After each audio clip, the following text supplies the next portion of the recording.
ఏ విదేశీ జట్టైనా test series కోసం ఇండియాలో అడుగుపెడితే టీమిండియా అదే పనిగా స్పిన్ పిచ్లను రెడీ చేసి ప్రత్యర్థి జట్లను ఇబ్బంది పెడుతూ ఉంటుంది. ఇప్పుడు అదే ఫార్ములాను ఇంగ్లాండ్ పర్యటనలో ఉన్న టీమిండియాపై ఇంగ్లాండ్ జట్టు ప్రయోగిస్తోంది.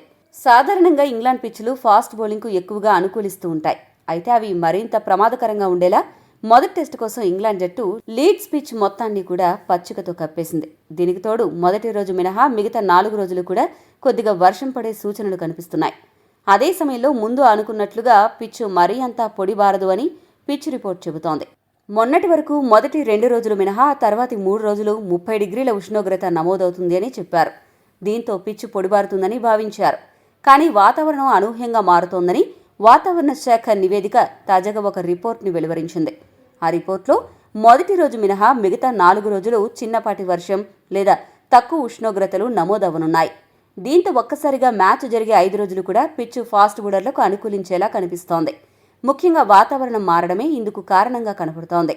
ఇటువంటి పరిస్థితుల్లో టీమిండియా ఇంగ్లాండ్ జట్టును నిలువరించాలి అంటే ఖచ్చితంగా ప్రొఫెషనల్ బ్యాటర్లు ఎక్కువ మంది ఉండేలా చూసుకోవాలి.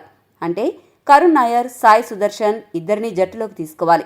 అదే సమయంలో కనీసం 4 ఫాస్ట్ బౌలర్లను పెట్టుకోవాలి అని ఒక స్పిన్ ఆల్రౌండర్ను మించి పెట్టుకోవడం శుద్ధ దండుగాని విశ్లేషకులు అంచనా వేస్తున్నారు.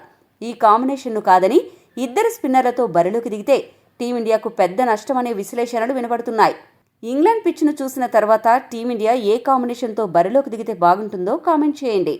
మరిన్ని స్పోర్ట్స్ అప్డేట్స్ కోసం మా ఛానల్ను సబ్స్క్రైబ్ చేసుకోండి.